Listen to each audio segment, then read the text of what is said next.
มักทุกคนบัดนี้เราเริ่มเห็นหน้าตาเว็บไซต์เราเริ่มเป็นรูปเป็นร่างมีหน้าตามีสินค้าเพิ่มเข้ามาแล้วเนาะ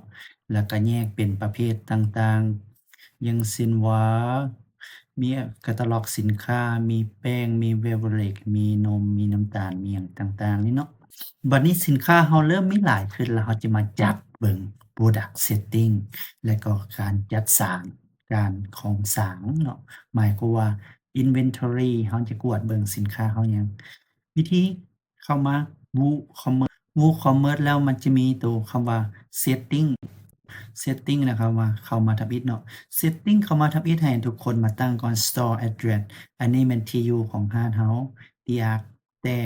28 Budapest Hungary นี่เนาะขายเฉพาะ Hungary เนี่ยเขาได้อธิบายให้ฟังแล้วเนาะ Enable Tax and Calculation เราสิไล่แท็กนำหลังหรือสิใส่แท็กยามใดก็ได้เงินเราเป็นใส่เงิน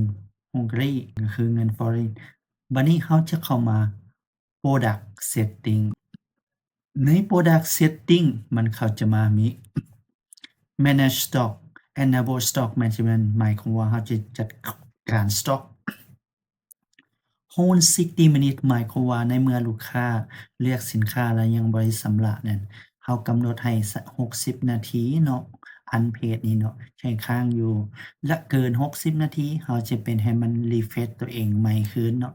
ในที่นี้หมายความว่าในกรณีเรามีสินค้าบ่หลายเนาะแต่ลูกค้าหลายคนเข้ามาซื้อถ้าหากว่าผู้หนึ่งซื้อไปแล้วก็ให้ผู้หนึ่งเข้ามา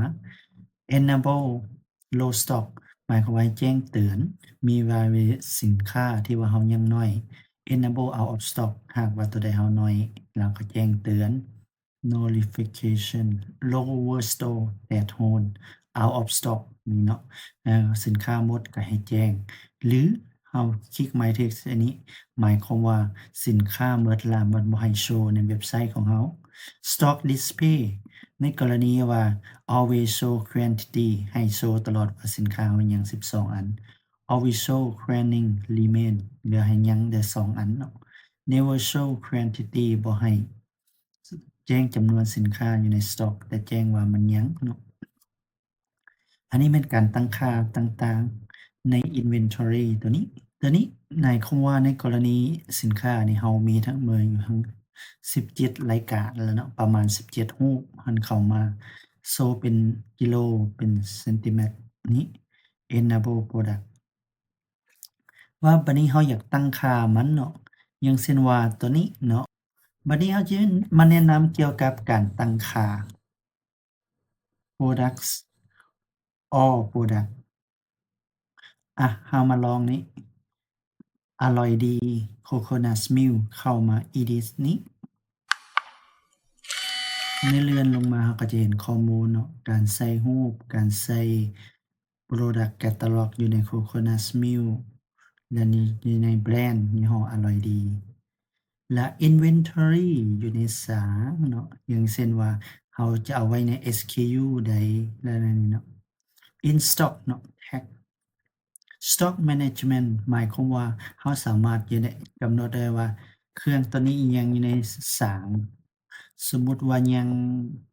25 กล่องเราก็เซฟใส่คันหากว่าลูกค้าซื้อไปแล้วให้มันออโตตัดๆๆๆแล้วให้มันแจ้งเตือนเราได้ว่าอยู่ในสางเรายังเท่าใด เราก็หลังจากนั้นใส่เรียบร้อยเราก็มากดอัปเดตสินค้านี่เวลาเราแอดสินค้าเข้าเราก็สามารถมาแอดตัวนี้เข้าไปในระบบสร้างของเราได้เนาะว่าสินค้าในสร้างยังเท่าใดขายไปเท่าใดเบิดแล้วบ่ยังเท่าใด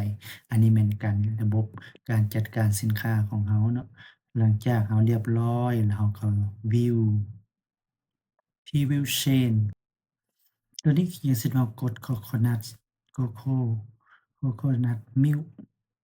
มันจะออกไปประเภทของกลุ่มสินค้าของเราเลยเนาะจะขึ้นมานี่เราจะเข้ามาตั้งค่าในนี้ได้